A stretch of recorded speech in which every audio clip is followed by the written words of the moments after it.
today. You don't always. You want to know about my job?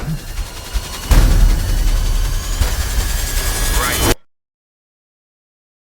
Good kill. Ladies and gentlemen, the remotely piloted aircraft is not the future of war. It is the here and now. What'd you log? 3,000 hours in F-16. But we've progressed. Let's go to Afghanistan.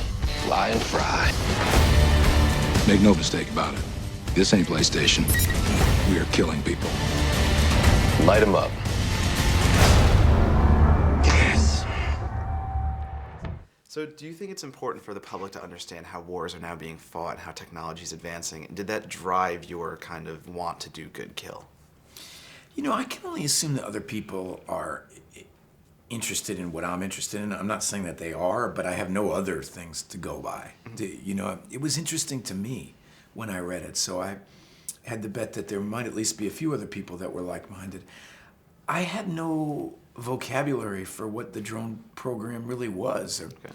I couldn't participate in any dialogue about it because I didn't understand it at all. And when I read the script, I found it so interesting because I was learning so much. Now, obviously, you can watch a documentary about the thing. I mean, that doesn't make a good movie. It makes only a good movie if the character is interesting. And Right. This is a portrait of a person that I found incredibly interesting. It was a person who was really kind of in a philosophical crisis and was almost grieving the end of an era. He's grieving the end of the Air Force as we know it, you know?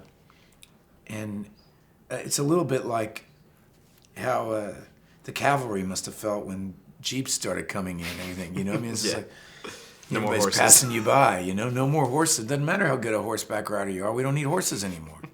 And it's just, from the acting point of view, that's just interesting.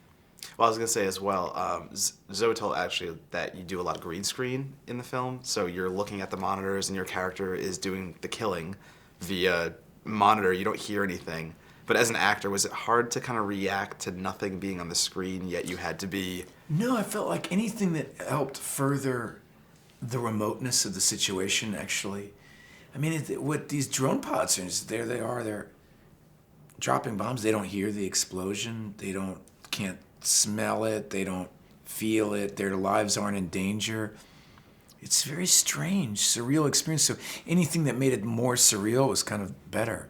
It was so remote, and it's just an extension of where all of us are in our lives. I mean, we're doing more and more things via remote.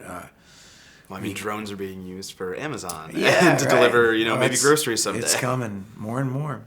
So the military preparation that you had to do for the film, did you talk to professionals? What did you have to do for that? Well, I've worked with Andrew Niccol. This is my third time. And Right. one of the wonderful aspects of working with him is how meticulous he is. Okay. So he had 2 former drone pilots on the set any day that we were working with the drones. He had us meet with them a couple weeks before we started shooting. So I felt pretty well versed in where the dialogue on the Predator is, at least in that period of time, 2010, when the movie feels futuristic. It's actually a period piece. It does, actually. Because this technology is changing so rapidly. Oh, that's true. And I guess, just ended on, there's the video game culture kind of mentality in it as well. I mean, do you play video games? Do you have any familiarity with that? And I certainly, play some video games. I'm not obsessed with it. I have a Right. 13-year-old son who can beat me at any video game that gets me, so I don't even want to play. so is that what it feels like when you're kind of holding those handles and, you're just looking at the screen? One of the drone pilots said this to me. He said, so does it feel like a video game? He said, if it was the most boring video game in the history of the world. It's like, if you played it for a year and then something happened for about 30 seconds, and then you had to write a 100-page report about what happened. This is a very, very boring video game. I used to make you happy. Well, I can't be that person if I'm not doing what I do. I am a pilot, and I'm not flying. Tom. I don't know what it is that I am doing, but it's not flying. So, do you think it's important for the public to understand how wars are fought now, and did that drive Good Kill?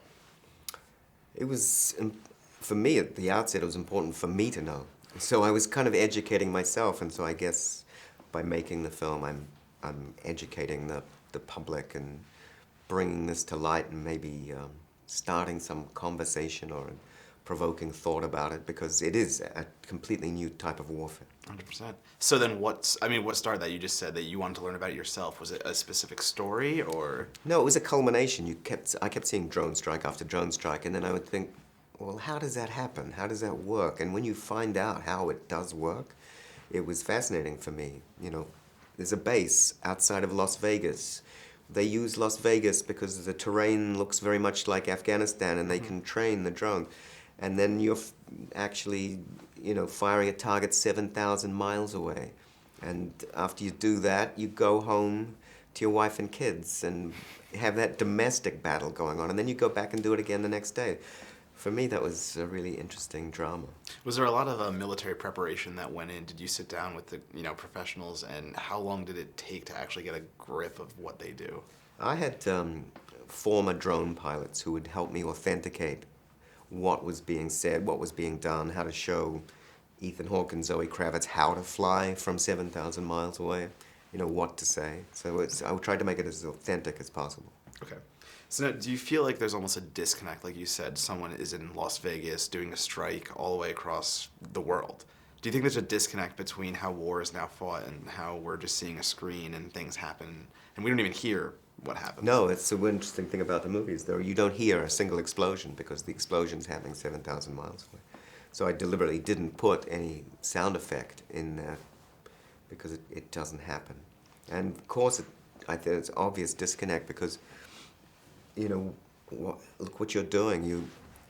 Normally you would fly over a target, drop your munitions, fly away. But here, because you're not in the plane, you can sit there and watch the damage and the destruction you've caused for, 12 hours more.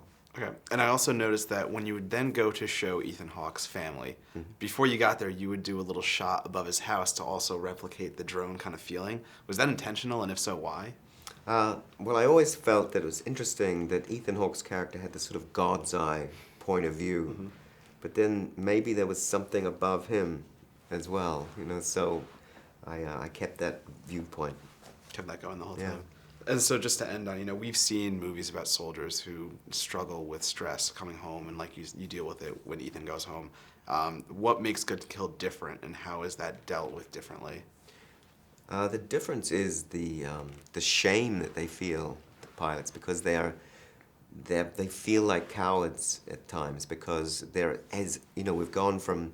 we always try and distance ourselves from the enemy, but we've gone from minimal risk to absolutely no risk. You and I sitting in these chairs, we're at the same risk as Ethan Hawke's character. Or someone playing a video game. Yeah, exactly, or someone playing a video game, exactly. All right. You ever get to, fly in a war? Blew away 6 Taliban in Pakistan today. Now I'm going home to barbecue. He's quiet. Does he ever get angry? Almost never. What happens when he gets angry? He gets more quiet.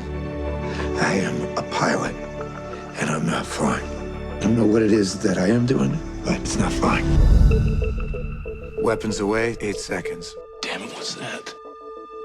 Abort? Run, you little shit.